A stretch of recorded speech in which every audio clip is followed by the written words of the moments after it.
Oke. Ya, rekam karena ini syaratnya harus direkam. Nah, oke.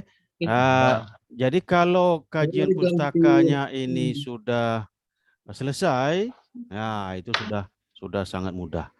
Ya, menulis artikel itu sudah sangat mudah. Kalau kajian pustakanya sudah selesai. Nah, kajian pustaka ini kita tulis berdasarkan referensi bacaan. Ya. Jadi ini saya sudah menulis buku tentang bagaimana menulis kajian pustaka. Ya, saya ini bacaan utamanya Telling a Research Story. Jadi kajian pustaka itu adalah analisa kita terhadap hasil penelitian orang lain, ya, yang topiknya hampir sama dengan apa yang kita teliti. Ya, oke, sebentar.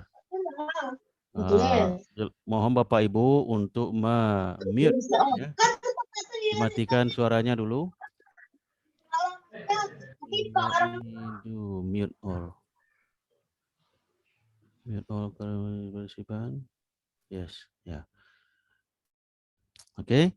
Bisa dengar suara saya? Halo? Ya, kedengaran, Pak. Ya, oke, makasih ya.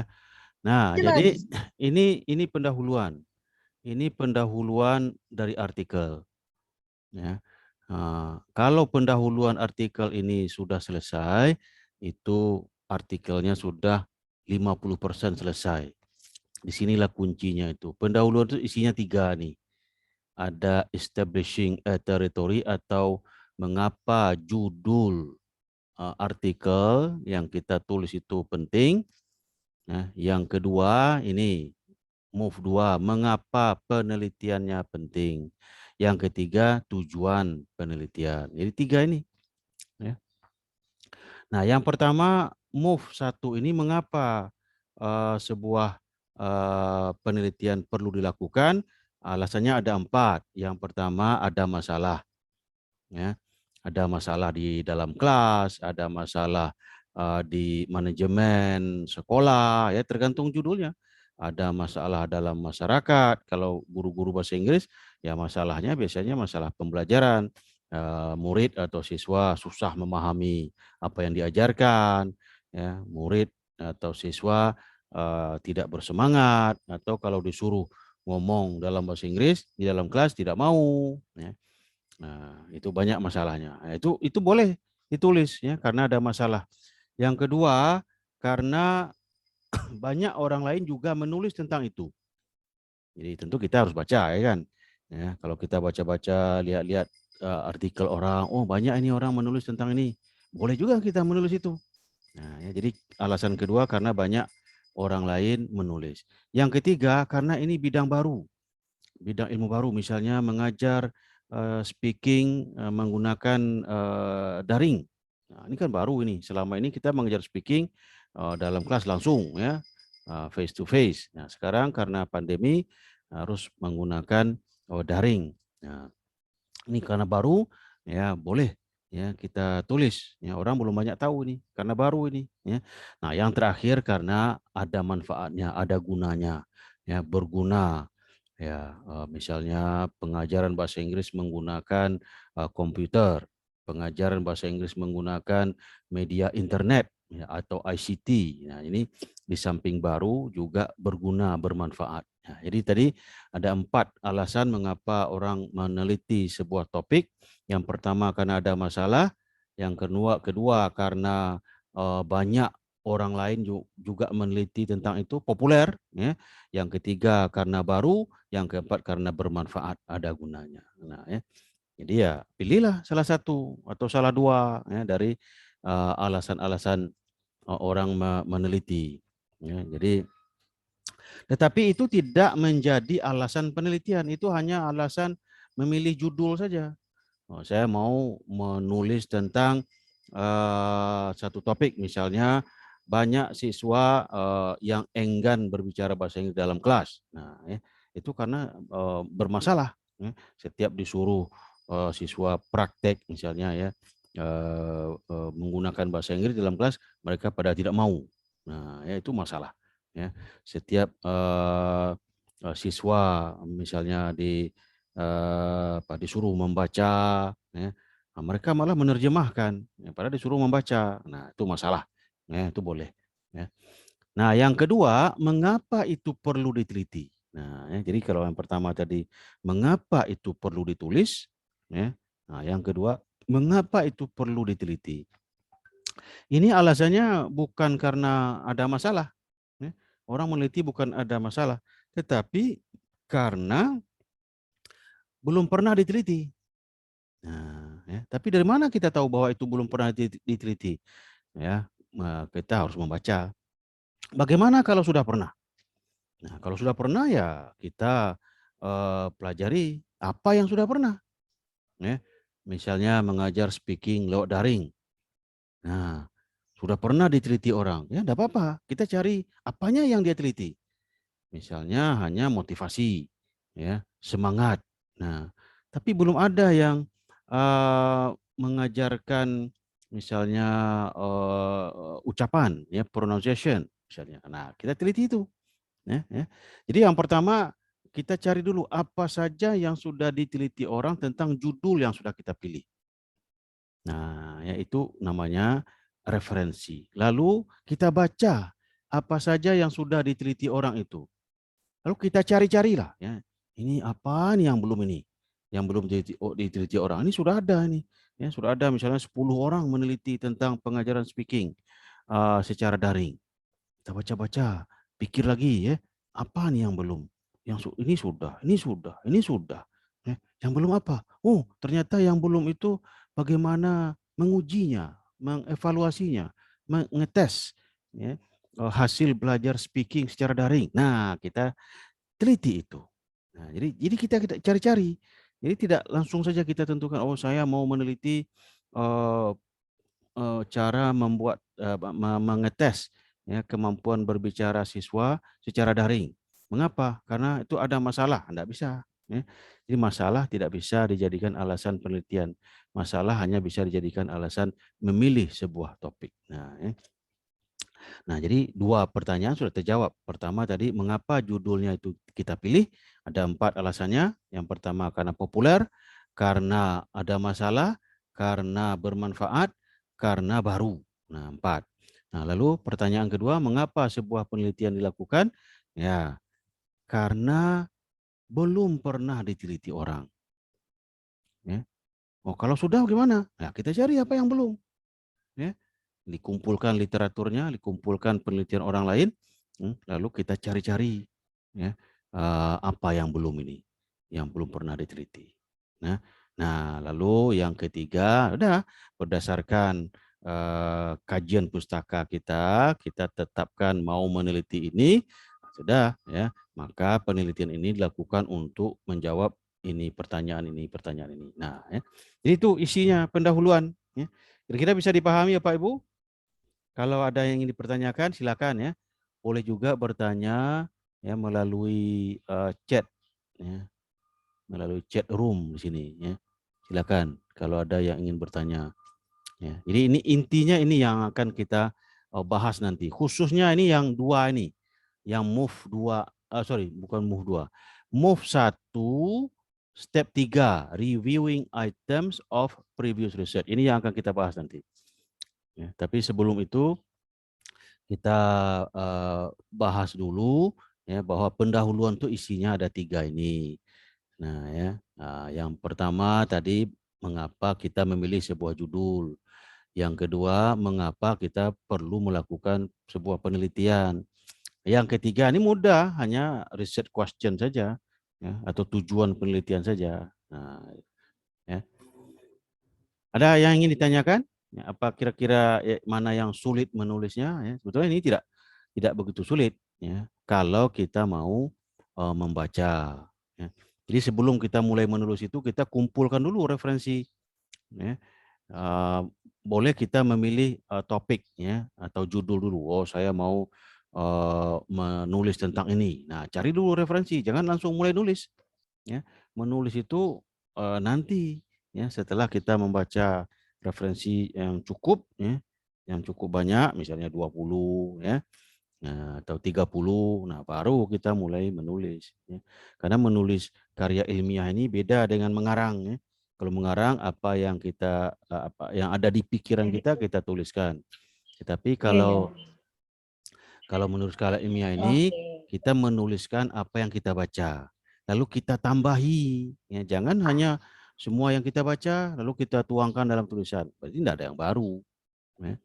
Jadi yang kita menambahi dari apa yang kita baca, apa yang sudah ditulis orang. Sehingga ketika orang membaca tulisan kita, mereka mendapatkan sesuatu yang lebih. Ya, mereka mendapat sesuatu yang baru, yang bertambah dari apa yang sudah ditulis orang. Ya.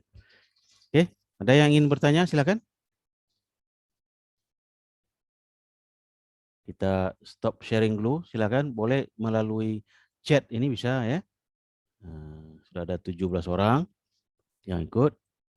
Silakan kalau ada ingin bertanya boleh di ini atau raise hand juga boleh ya. Mengenai judul itu sesuai dengan situasi sekarang atau untuk daya tarik gitu. Mau tanya Prof, Ya, silakan. itu bagaimana kita kan melakukan riset, ya kan? Ya. Nah, cuman menentukan title itu bagaimana title-nya itu, judulnya? Ya, judulnya itu dari alasan tadi, dari alasan mengapa kita memilih judul itu. Nah, misalnya kita dari masalah, boleh. Nah, ketika kita mengajar, kita sering mengalami masalah. Ya, benar ya. Ya, siswa itu susah sekali diatur misalnya, ya kan? Dalam kelas. Nah, ya, di situ timbul ide kita. Nah, ini perlu saya teliti ini, perlu saya tulis ini. Ya. Jika disuruh bicara, ya, latihan di dalam kelas, dia malah ngomong bahasa lahat. Nah, ini kan. Nah, ini masalah ini. Gimana caranya ini? Nah, boleh tulis nanti. Ya. Motivating students ya in speaking English in the classroom.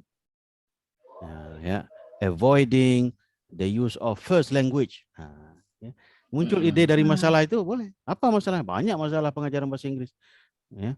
Nah, kadang-kadang disuruh misalnya mengerjakan tugas, ya, dia copy paste tugas kawannya. Nah, ya. Masalah itu. Atau dia cari di internet, kalau mahasiswa sering itu mencari di internet, udah ganti nama saja, ya, copy paste. Itu masalah itu, ya. Kita pikirkan, Iya, Pak, tinggal copy paste aja. Ya kadang-kadang kita tidak percaya ya, masa dia bisa menulis sebagus itu ya dalam waktu singkat, tidak mungkin lah kan. Iya. Ya, itu masalah itu. Nah, itu dari situ sudah bisa kita jadikan judul. Ya. Nah, solving the student problems of copy pasting. Nah, atau ya plagiarism. Ya. Itu bisa dari masalah. Ya, karena memang kita ini practitioner ya. Kita ini kan guru. Nah, guru itu ya kurang membaca ya, tapi banyak mengajar, banyak bekerja. Nah, jadi pengalaman itu kita kadang-kadang di MGMP itu kan bisa itu ya, bisa sharing lah kan apa masalah yang dialami oleh guru-guru dalam mengajar. Iya. Pasti banyak itu masalahnya.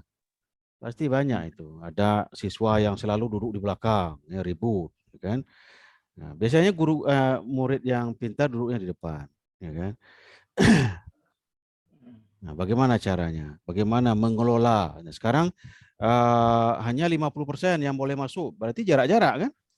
Lu praktek speakingnya dalam kelas gimana caranya jarak-jarak begitu? Apalagi tutup mulut, ya kan? Tutup mulut, tutup pakai masker. Banyak malunya. Nggak kelihatan bibirnya bergerak. Itu anak masalah itu. Kan malu. Ya, malu. Mau bicara itu. Kenapa anak itu malu? Ya, bisa kita survei. Nggak percaya diri dia itu kadang. Percaya diri atau malah mungkin takut sama gurunya. Ya. Jadi, gurunya selalu marah ya, kalau salah. Ya, salah dikit. Salah dikit marah, gitu kan. Padahal kan ini. Padahal gurunya juga belum tentu bisa, gitu kan. Iya, kadang-kadang ya. Nah, ya, jadi dari situ bisa kita mulai ya. Idenya itu dari situ. Tapi tidak bisa langsung kita tulis. Itu kan baru ide mentah. Ya. Nah, kita harus baca juga. Mungkin sudah ada orang meneliti tentang itu, ya, tentang pengajaran speaking, memotivasi, ya, siswa dalam berani ngomong dalam bahasa Inggris dalam kelas. Ya.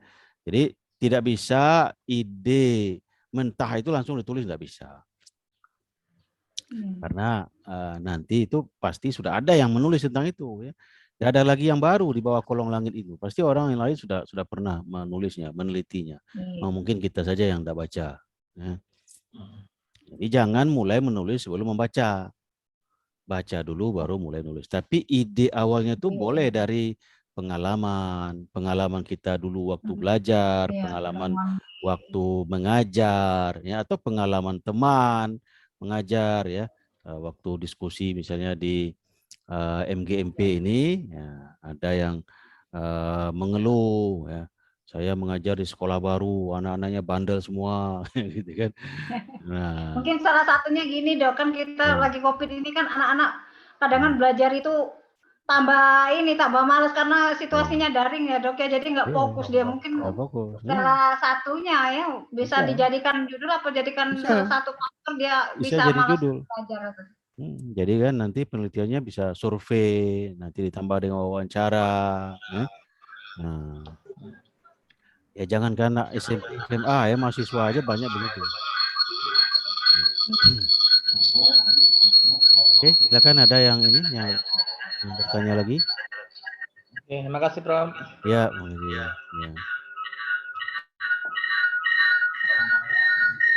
Jadi biasanya ada dua HP dekat. Ya. Baru Nah, ada dua laptop hidup bersamaan. Ya, mute aja satu. Mute aja satu.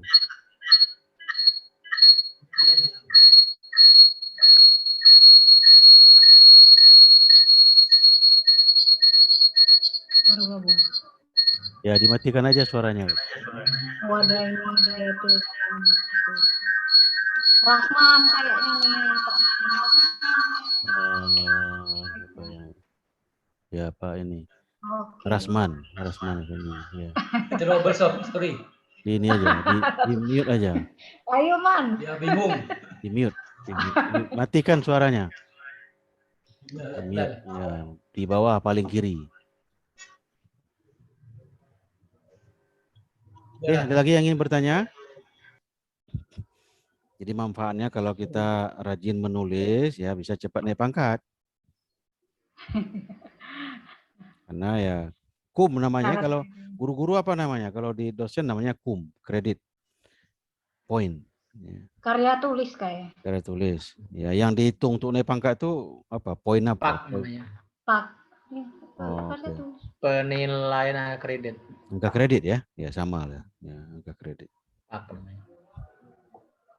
Ya, dosen juga banyak yang ini, yang tidak lancar naik pangkatnya karena malas menulis. Malas menulis itu karena malas membaca. Ya. Iya, salah satu ya. Tulis baca, itulah. Ya. Jangan menulis kalau belum membaca. Kalau malas membaca ya tidak bisa menulis. Iya, sumber dari sana. Ya, membaca. Nah, kalau dulu mungkin tidak ada yang mau dibaca. Oh, kalau sekarang sudah banyak sekali. Ya. Banyak sekali yang bisa dibaca. Nanti saya perlihatkan sumber-sumber bacaan yang gratis. Ya. Oke, kita lanjutkan dulu ya. Buku preparationnya. Nah, ini tadi ya bagian pendahuluan. Kalau pendahuluannya sudah selesai, 50% artikel itu sudah selesai. Ini yang karena di sinilah banyak referensi dipakai. Kalau di metode tidak. Ya. Metode itu mudah sekali membuatnya. Kita tiru saja ya, metode penelitian yang dilakukan orang lain. Ya. Kita kan banyak membaca artikel. Nah, kita pilihlah satu yang begitu dekat dengan apa yang akan kita teliti, misalnya akan kita tulis. Nah, tiru saja. Ya. Robah saja objeknya, robah kata-katanya, paraphrase. Nah, dan tidak banyak menggunakan referensi di metode itu. Yang paling 1-2 saja. Yang banyak itu di bagian pendahuluan ini. Apalagi di sini yang step 3 ini, reviewing items of previous research. Nah, di sini ini banyak menggunakan referensi. Ya. Nah, kalau yang claiming centrality, making topic generalization ini tidak banyak, ya, sedikit. Ya. Yang paling banyak yang step 3 ini. Ya. Nah, lalu bagaimana caranya? Nah, ini literature review ya. Literature review itu adalah ringkasan dari apa yang sudah diteliti orang. Ya, jadi kita harus membaca. Ya. Mengapa menulis kajian pustaka? Pertama, kita menghindari, ya, supaya kita terhindar dari meneliti apa yang sudah diteliti orang. Supaya kita tidak sekedar mengulangi apa yang sudah ditulis orang. Supaya bermanfaat, supaya dibaca orang. Kalau kita tidak membuat kajian pustaka, kemungkinan besar kita akan meneliti apa yang sudah diteliti orang. Nah, bagaimana kalau kita meneliti apa yang sudah diteliti orang, tidak akan diterbitkan oleh jurnal. Ya, karena jurnal itu pasti tahu dia. Oh, ini sudah sering, ya, sudah sering ini ditulis ini. Oh, ini baru saja terbit ini, judulnya sama lagi. Nah, enggak mau dia itu, ya. Jadi supaya kita terhindar dari reinventing the wheel namanya, ya, menulis apa yang sudah ditulis orang, ya kita lakukanlah yang disebut dengan kajian pustaka. Ya, yang kedua, telling a suitable story about the relevant previous work enables you to demonstrate that your current work is di mana posisi tulisan kita. Ya. Jadi dari sudut pandang penelitian yang sudah dilakukan orang, lalu penelitian kita ini kedudukannya di mana? Ya, tentu kedudukannya melanjutkan apa yang sudah diteliti orang, memperbaiki, ya, apa yang sudah diteliti orang, ya, mengoreksi, ya, memastikan apa yang sudah diteliti orang. Ya. Jadi penelitian yang kita lakukan harus berhubungan dengan apa yang sudah diteliti orang. Tidak bisa terlepas. Ya. Jadi tidak bisa penelitian kita ini tidak ada kaitannya dengan penelitian orang lain, itu tidak bisa. Ya. Harus berkaitan. Makanya harus ada kajian pustaka. Jangan meneliti sesuatu tanpa kita membaca apa yang sudah diteliti orang. Itu tidak bisa. Ya. Seakan-akan penelitian kita inilah satu-satunya di dunia. Tidak bisa. Ya. Berarti kitalah yang orang satu-satunya di dunia yang tidak membaca. Ya. Jadi harus berkaitan dengan referensi. Tidak ada karya ilmiah yang tidak menggunakan referensi. Yang ketiga, somewhat more subtle, rational comes from the fact that the story you have successfully told shows other that you are a member. Ya. Menggunakan referensi dalam menulis itu menunjukkan bahwa kita adalah orang yang aktif membaca, aktif mengikuti perkembangan ilmu pengetahuan. Ya, jadi kita bukan orang baru, kita bukan orang yang terisolasi, tapi orang yang aktif mengikuti perkembangan ilmu pengetahuan tentang topik itu. Misalnya tadi pengajaran speaking, ya, yang menunjukkan kita bahwa orang yang tidak ketinggalan. Ya. Saya tidaklah orang baru. Nah. Oke, nah jadi ada 3 ya. Mengapa kita menulis kajian pustaka, mengapa kita membaca tulisan orang lain. Yang pertama, supaya terhindar dari sekedar mengulangi apa yang sudah diteliti orang. Ya, itu tidak ada gunanya itu. Ya. Banyak mahasiswa S2 yang hanya mengulang-ulangi apa saja yang sudah diteliti orang. Misalnya mahasiswa sebelumnya meneliti pengajaran bahasa Inggris secara daring di SMA 1. Nah, saya SMA 2 sajalah. Nah, itu tidak boleh, tidak ada gunanya itu. Hanya merubah-rubah ya, dari SMA 1 ke SMA 2, SMA 2 ke SMA 3. Ya, itu kasusnya sama itu. Dan hasilnya pun sudah bisa ditebak, ya, kurang lebih sama.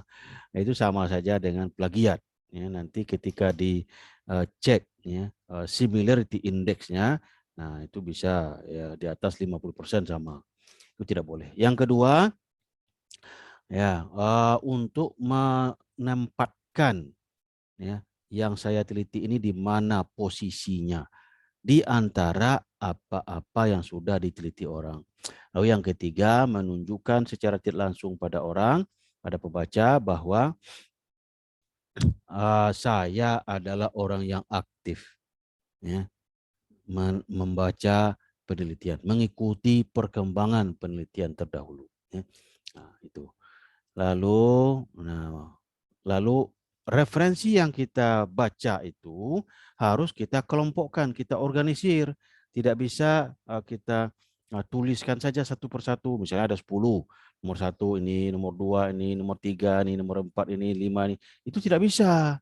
Itu namanya shopping list. Ya. Jadi menuliskan hasil penelitian orang lain ke dalam artikel kita berurut saja begitu, itu tidak bisa. Kita harus kelompokkan. Lalu dasar kelompoknya apa? Nah, misalnya berdasarkan topiknya. Ya. Kalau misalnya ada 10 penelitian tentang pengajaran speaking di dalam kelas yang sudah dilakukan orang yang baru, ya, jangan yang lama-lama, yang 5 tahun terakhir. Nah, kita kelompokkan apa? Misalnya dari yang 10 itu ada 3 yang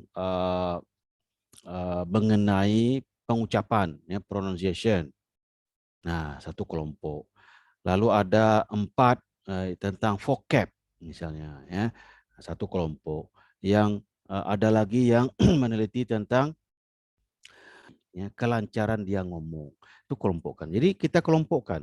Ya, kita tahu kita bisa mengelompokkan ini setelah kita membaca. Ya. Tidak bisa kita mengelompokkan kalau kita belum membaca. Ya. Nah, supaya bisa kita baca, ya minimal kita baca abstraknya. Artikel-artikel yang kita kumpulkan itu tentang pengajaran speaking secara daring itu, ya kita baca dulu abstraknya dari 10 atau 15 atau 20, ya. Nah, jadi kita baca abstraknya, baru kita kelompokkan. Nah, setelah kita kelompokkan, barulah kita tuliskan, ya. Misalnya tadi ada 4 penelitian tentang penggunaan vocab, ya, dalam speaking.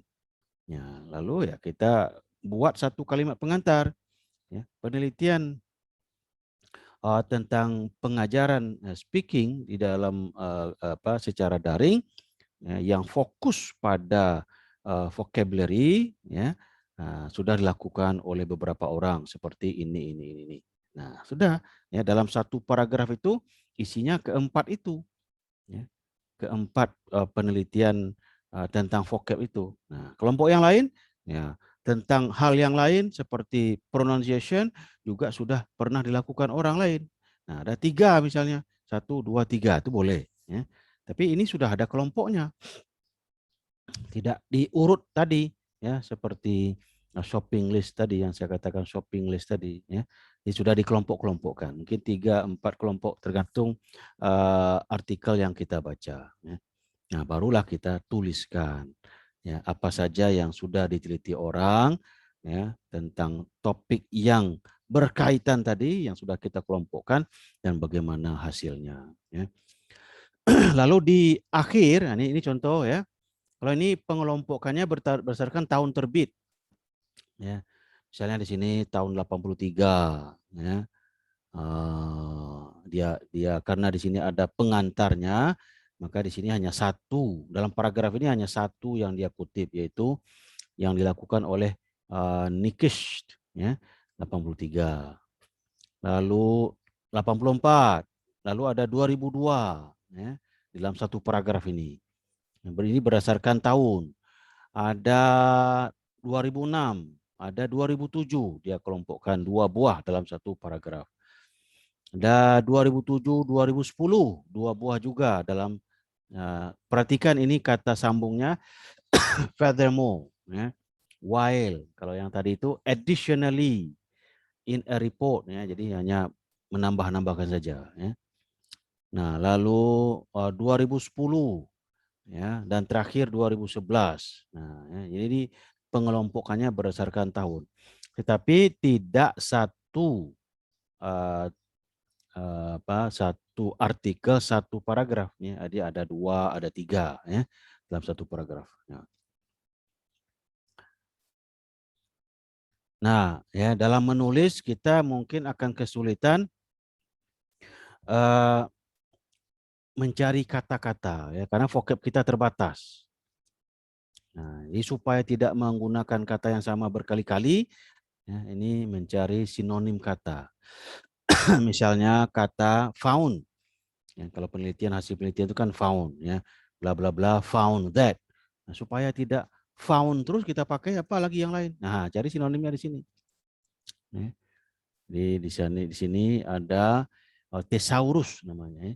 Ini di internet, ini gratis. Ya. Nah, dia akan berikan kita kata lain atau sinonim dari kata, kalau di sini in addition, ada yang lain besides, ya, additionally, along, as well, ya, correspondingly, further, furthermore, ya. Nah, ini boleh kita variasikan, jangan kata yang sama kita berulang-ulang menggunakan, ya. Ini find misalnya, banyak sekali sini, detect, discover, encounter, ya, identify, locate, meet, notice, recover, dan banyak sekali, ya. Supaya ya kelihatan tulisan kita itu bagus, ya, tidak mengulang-ulang kata yang sama, ya.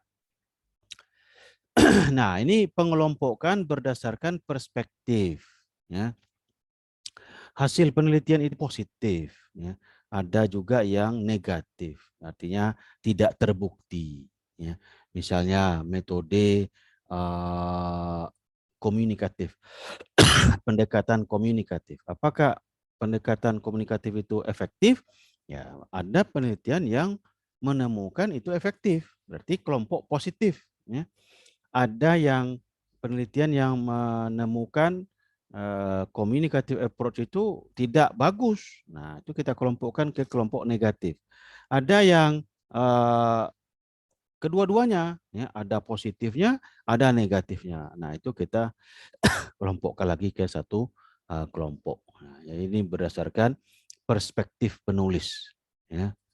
Nah, lalu barulah kita tuliskan. Jadi setelah kita kelompokkan, baru kita tuliskan. Nah, ini salah satu contohnya, ya, berdasarkan perspektif tadi, positif, ya, dan negatif dan netral, ya. Jadi yang positif itu di satu paragraf, ya, negatif itu di satu paragraf, yang netral juga di satu paragraf. Jadi ini satu paragraf pengantar. Jadi ada empat paragraf jadinya. Nah, ini, ya, daftar artikel yang sudah ini tentang reporting verbs, ya. Reporting verbs ini contohnya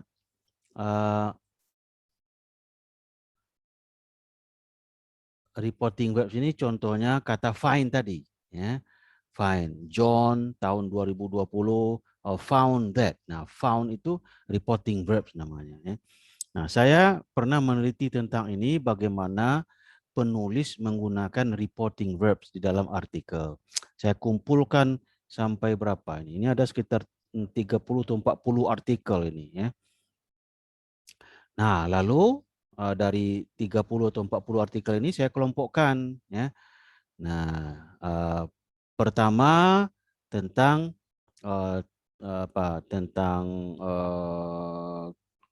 tentang tenses, ya, penggunaan tenses reporting verbs, ya. Lalu yang kedua tentang ini tentang metadiscourse, ya. Oke.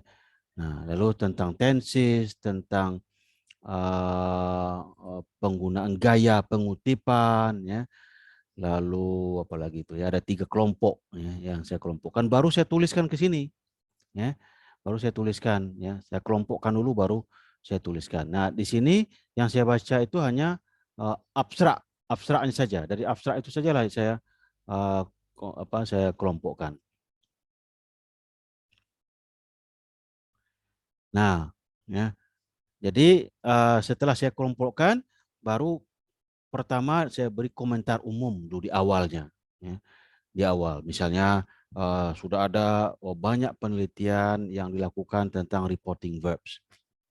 Nah, lalu dari yang banyak itu apa saja kesamaan-kesamaannya? Misalnya ya di antara penelitian itu ada yang fokus pada tenses, ada yang fokus kepada fungsi misalnya, ada yang fokus kepada style, gaya pengutipan. Nah, gitu ya. Jadi itu semacam pengantar umum ya.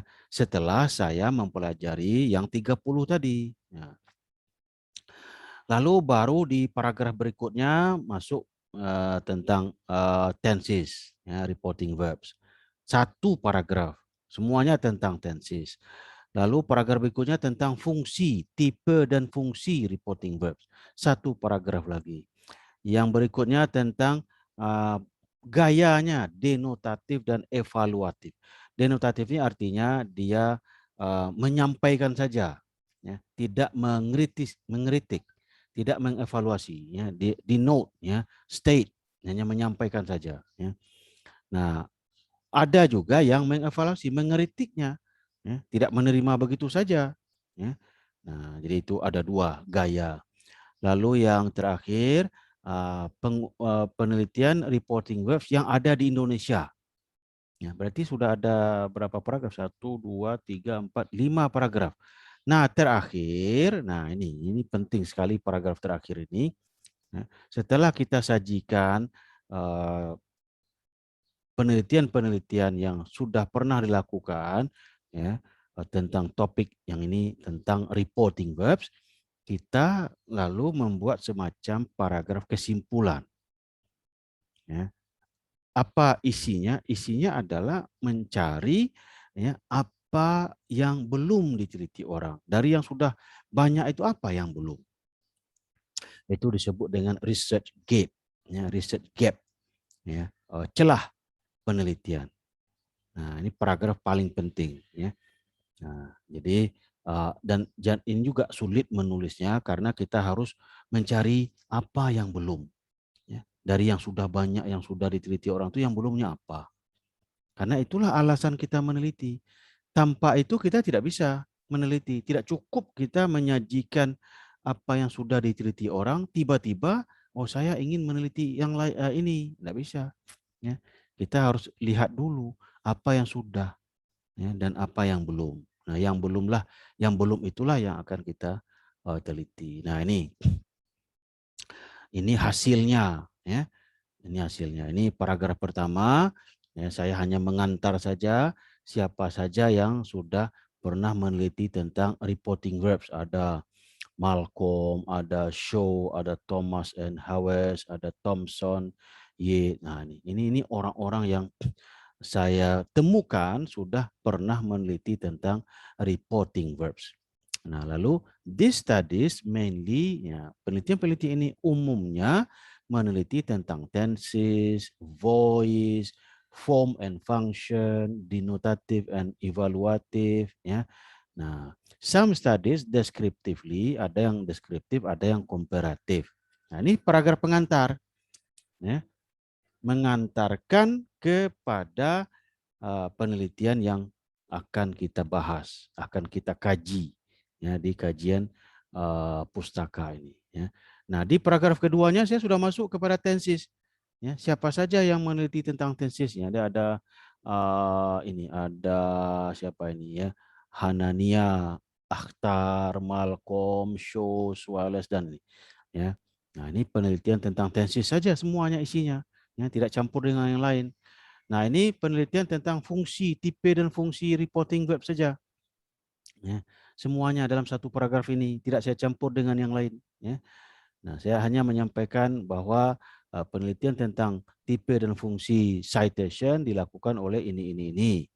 Nah, lalu saya sajikan masing-masingnya, ya, apa temuannya. Nah, lalu yang berikutnya tentang tadi denotatif dan evaluatif tadi, ya. Ada yang hanya menyampaikan hasilnya saja, ada yang mengkritisi hasil penelitian orang itu namanya evaluatif. Kalau sekedar mendeskripsikan, ya, menyampaikan hasilnya itu namanya denotatif. Ya. Nah, lalu yang terakhir, paragraf terakhir, Ini penelitian tentang reporting verbs yang dilakukan oleh orang Indonesia. Nah, kalau tadi itu orang luar Indonesia. Nah, ini satu paragraf juga karena ada beberapa, ya. Ada Arsyad, ada Adnan, ya. Nah, ini ada beberapa, ya. Nah, ini penelitian tentang reporting verbs di Indonesia. Nah, ini paragraf terakhir, ya. Ini finally, ini siapa tadi ya, lanjutan tadi. Nah, inilah paragraf terakhir.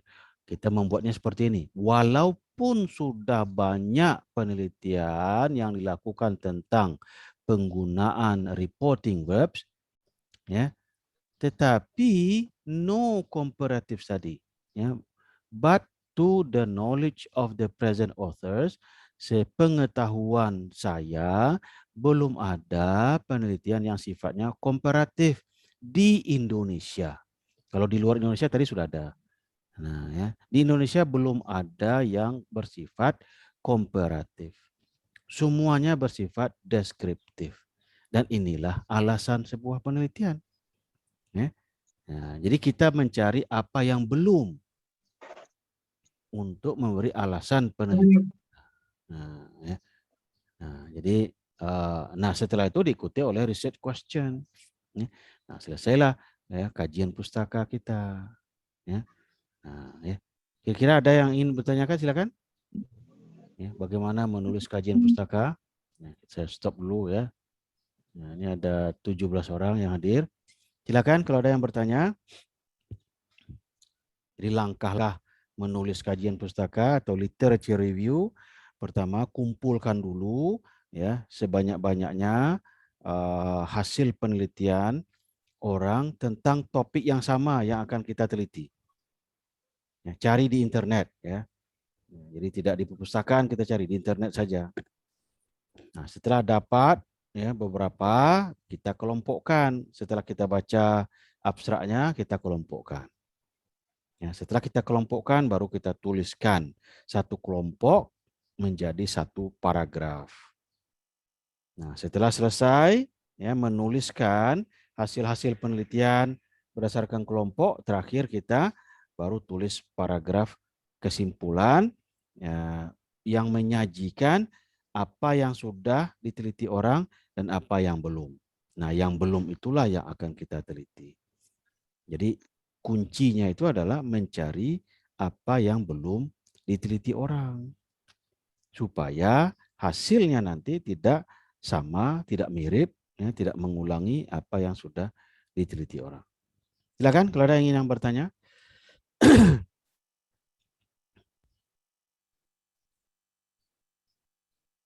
Jadi kumpulkan dulu ya referensi yang akan kita tuliskan. Referensinya berupa artikel ya, bukan berupa buku. Artikel jurnal.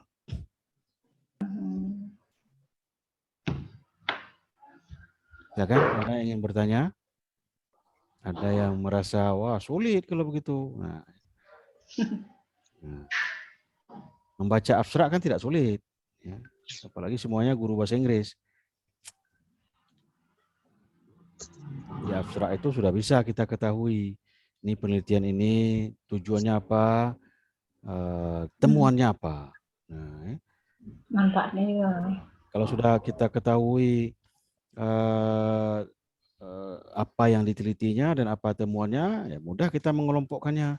Oh ini sama-sama meneliti tentang tensis ini. Nah, atau ini sama-sama meneliti anak SMP ini. Ini sama-sama meneliti anak SMA. Nah satu kelompok. Oh ini sama-sama meneliti mahasiswa. Nah satu kelompok. Nah bisa juga. Satu kelompok penelitian tentang anak SMP, satu kelompok anak SMA, satu kelompok mahasiswa. Secara metode juga bisa kita kelompokkan. Oh ini penelitian survei menggunakan angket, satu kelompok. Oh ini penelitian eksperimen tentang topik yang sama ya, bukan topiknya beragam ya, bukan kebun bunga, bukan ya, tentang yang sama, topik yang sama. Ada penelitian yang survei ya menggunakan angket, ada yang menggunakan eksperimen ya, ada juga yang observasi kelas ke dalam kelas ya. Nah, itu sudah 3 metode yang berbeda. Kelompokkan. Jadi yang perlu itu bagaimana mengelompokkannya, apa kelompoknya. Nah, itu tidak bisa kita tentukan ya sebelum kita membaca artikel-artikel yang sudah terkumpul. Ya. Oke, silakan kalau ada yang ingin bertanya, silakan di unmute ya dulu, baru ya, keluar suaranya.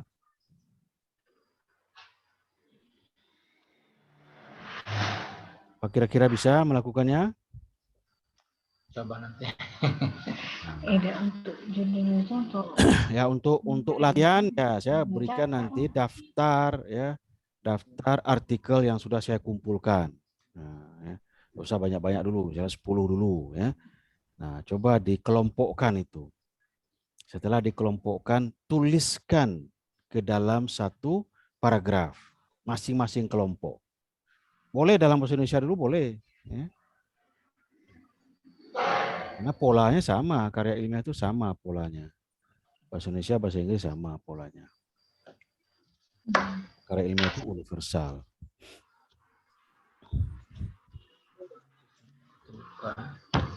Silakan kalau ada yang ingin bertanya.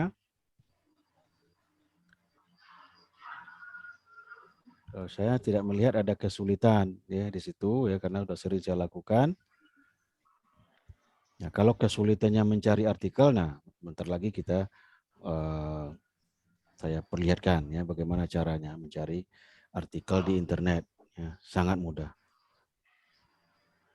dan tersedia sangat banyak. Tinggal mau apa tidak, nah itu saja.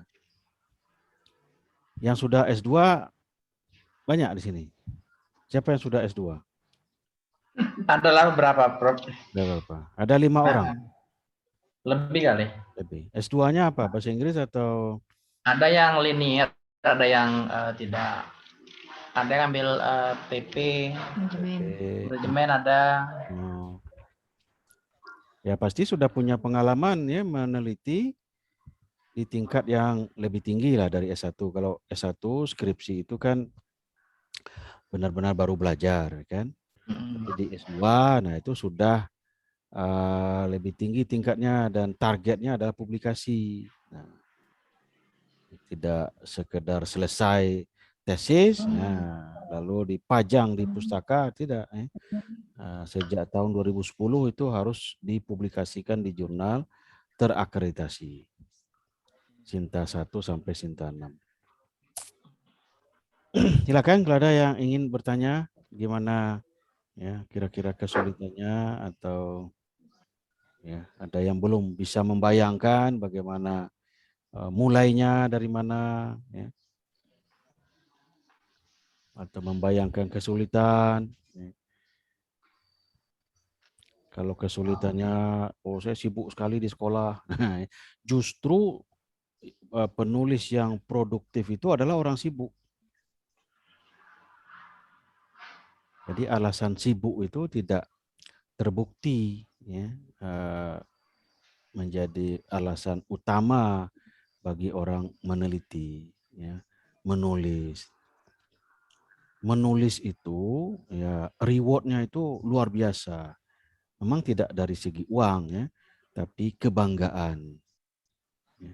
Ketika tulisan kita dibaca orang, ketika tulisan kita dikutip orang ya. Nah, itu luar biasa. Disebut-sebut orang itu luar biasa. Tidak bisa dinilai dengan uang itu. Ya. Jadi kalau yang sudah S2 misalnya ada artikel yang terbit di jurnal ya. Nah, dan dikutip orang. Nah, itu kebanggaannya luar biasa. Ya. Luar biasa. Kita mau lagi menulis kalau sudah seperti itu ya. Oke, ada yang ingin ditanyakan? Silakan.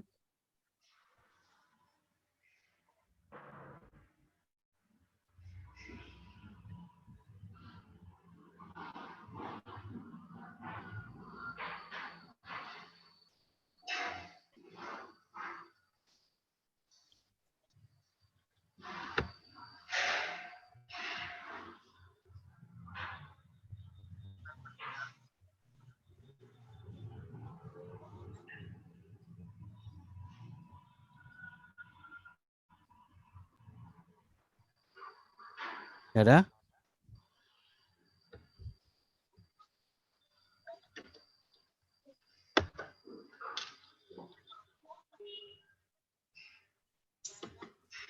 Ada yang tidak paham tadi yang saya jelaskan? Insya Allah ada sedikit.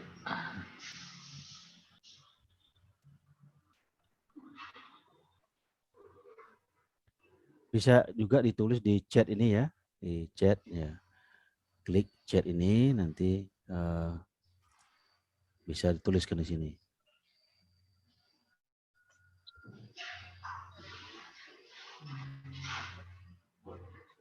Gimana?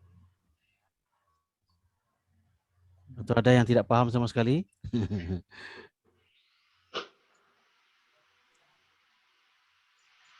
Intent itu mengadakan penelitian, Prof ya. Ya, menulis artikel melalui penelitian. Ini tidak perlu proposal. Tidak perlu proposal. Ya. Langsung menulis ya artikel. Nah, setelah selesai bagian pendahuluan dan metode, kita ngambil data. Di mana diambil data? Ya bisa saja ketika kita mengajar. Ya, di sekolah. Atau kalau itu berupa angket, survei, ya kita bagi dia di MGMP misalnya, ya di bawah angket itu, dirubah angket itu ke format Google Form, lalu bagikan. Ya, jadi ya bisa menjangkau banyak orang.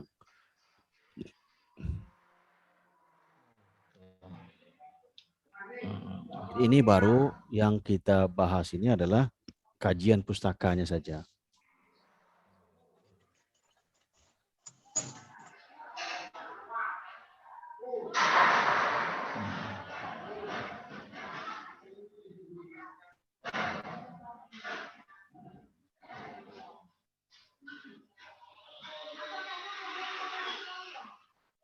Gimana?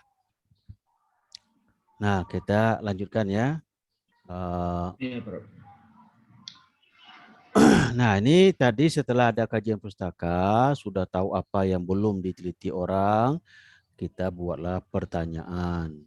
Ya, what type of reporting verbs are often used in multidiscipline English research article introduction written by Indonesian authors? What tenses dan what reporting sinyal? Dari 3 pertanyaan. 2 atau 3, tidak usah banyak-banyak. Nah, ini yang saya katakan tadi ya. Disinilah kita mencari referensi. Ya, ini namanya ERIC, Educational Resources Information Center. Kita tinggal mengetikkan di sini. Mungkin bisa saya ini aja lah ya. Saya buka dulu ERIC-nya. Nanti di nah ini.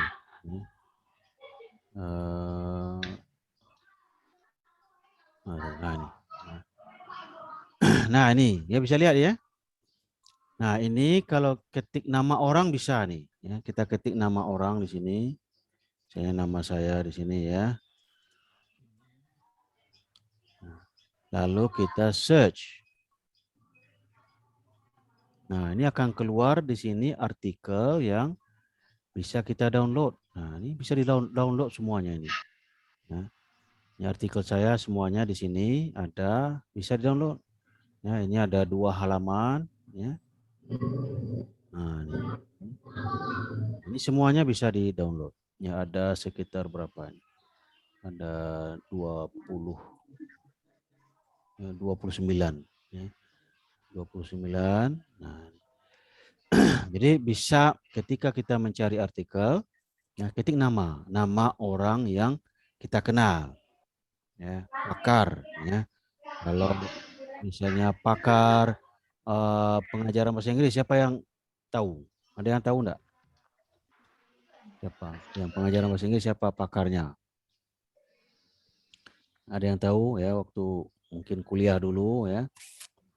Disebut-sebut oleh dosen. Nah, kalau pengajaran vocab siapa? Tahu enggak? All Nation misalnya, ya. Nah, kita search di sini, ya. Pollination. Nah, ini yang ada ini download full text. Nah, ini berarti gratis. Ya. Nah, ini tulisan Pollination, Nation Poll. Ya. Nah, ini yang ada merah-merah ini berarti ini bisa dikutip. Siapa lagi? Yang sekarang Jack Richard misalnya, ya Jack Richard. Jack C. Richard. Nah, ini tulisan dia. Ya. Tidak semuanya bisa di-download, tetapi sudah ada ininya, sudah ada abstraknya. Bisa kita baca. Ya. Ada siapa lagi? Ada yang tahu Willy Renandia, ya, orang Indonesia, tapi dia mengajar di Singapura. Ya, Willy Renandia. Nah, ini ya. Dia banyak meneliti tentang extensive reading, extensive listening. Ini banyak tulisan dia yang bisa di download, bisa diambil, diunduh. Nah, ini ada berapa ini? Ya. Ini saja kita mencari referensi itu. Ya. Ada 32. Ya. Mau tidak semuanya tersedia artikelnya. Ya. Misalnya di sini ya. The effect of, nah, ini ya, promoting the value of non-native English speaking teachers. Nah, ini tinggal di download, ya. Nah, tinggal download, sudah ada di sini, ya. Oke. Mana tadi? Ya, jadi mudah, ya, mencari artikel di sini. Ya, oke, ini. Jadi di ERIC ini ya kita kumpulkanlah tulisan sebanyaknya. Ini yang sudah saya cari tentang meta discourse. Nah, ini semuanya ada. Ya. Nah, saya download semua sehingga saya bisa mengetahui apa saja yang sudah diteliti orang tentang meta discourse. Di Google Scholar juga bisa, ya. Di Google kita ketikkan saja di sini kata kuncinya meta discourse, akan tambah dengan PDF. Nah, ini akan muncul di sini artikel-artikel tentang meta discourse. Di ResearchGate ya juga ada, kita ketik saja ResearchGate, RG, ResearchGate, ya. Nah, ketikkan di sini kata kuncinya, ya. Meta discourse, reporting verbs, apalagi speaking, the teaching of speaking, ya, grammar teaching. Nah, ketikkan di sini. Ini kalau buku ini di sini, ya. Oke. Oke, jadi itu ya, itulah yang kuncinya ya, tentang ini contoh-contoh artikel yang ini dikumpulkan. Nah, sini ya. Nah, ini walaupun abstraknya ya. Nah, oke, ada yang ingin ditanyakan?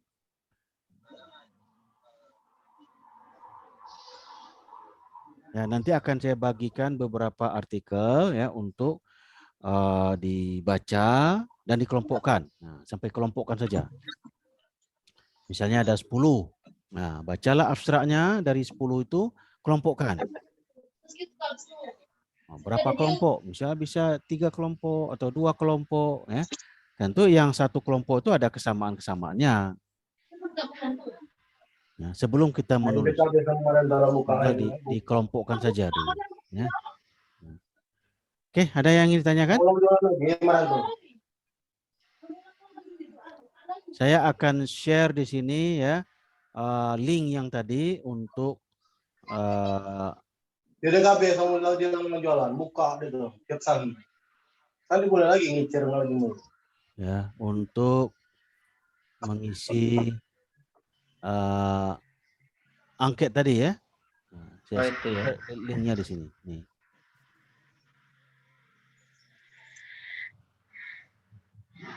Saya akan share di sini ya. Nah, Nah, coba dibuka ya. Nah, nih. Ya, coba dibuka link ini. Ya, jadi semuanya silakan dibuka link ini. Nah, lalu nanti akan keluar angketnya.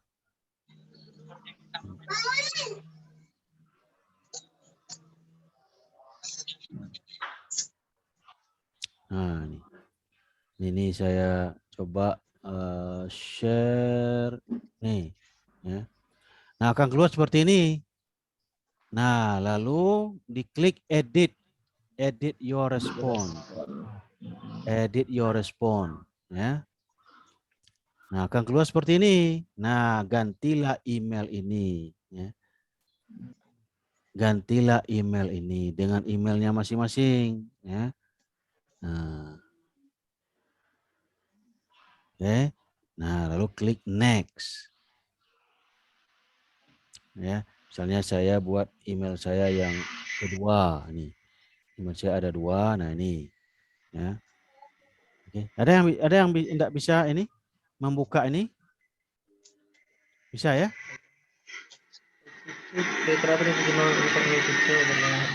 Di link tadi, di link yang saya bagikan tadi. Ya, diklik saja link itu. Lalu diklik next di sini. Nah, baru ditulis nama, nah, kualifikasi, lama. Prof, Ya. kalau udah ngisi tadi berarti kita ulang lagi ya, Prof? Ulang lagi ya. Bisa diulang Ulang ya, Prof ya. Ya, ulang lagi karena isinya Ya, tadi di awal. ya pasti ngacau kan isinya ya. Ya. Setuju dan setuju. Ya. Iya, bisa diulang ya, Prof ya? Ya, bisa diulang ya. Oke, thank you. Oke. Ada yang tidak bisa? Bisa semua? Ya, klik saja di link ini di chat ya. Chat box ini.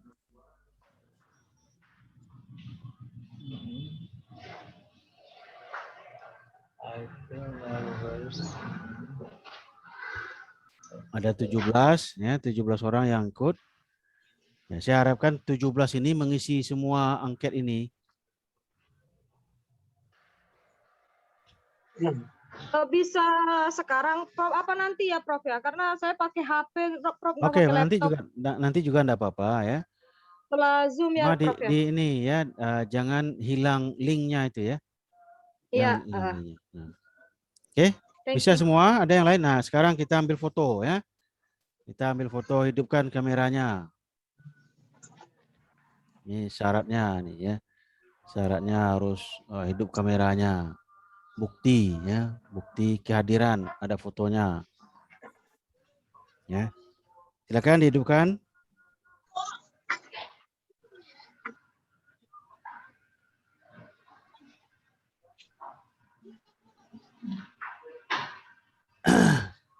Silakan dihidupkan. Oke, terima kasih Vivin, Wiwin, Teti, Aprilita, ya, silakan dihidupkan. Jamie, Rasman, Albert, oke, Aprilita. Oke, kita mau foto. Ini berapa satu halaman ya? Vivin mana? Vivin, Okta. Vivin, Okta 2. Ini enggak. Oke. Rasman, mana Rasman? Oke, Vivin, terima kasih. Teti ada, Teti Novasari. Oyong, oke. Oke, Wiwin, mana Wiwin?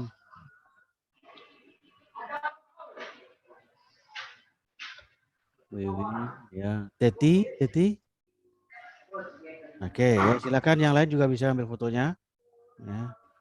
Ini saya share di. Oke. Nah, nanti sertifikatnya akan dibuat ya berdasarkan angket yang diisi ya. Karena di situ jelas namanya supaya tidak salah. Jadi isi angket. Oke. Nah, nanti akan bisa saya akses ya di email saya ya. Oke, demikian. Ada yang ingin ditanyakan? Sudah cukup? Oke, ya. Terima kasih. Demikian saja pelatihan kita sore hari ini. Ya, semoga ada manfaatnya. Ya, silakan diisi angketnya. Saya tunggu. Saya. Demikian saja. Mohon maaf kalau ada yang kurang berkenan. Assalamualaikum warahmatullahi wabarakatuh. Waalaikumsalam warahmatullahi Waalaikumsalam warahmatullahi wabarakatuh. Terima kasih, Prof. Terima kasih. ilmunya. Terima kasih. Ya.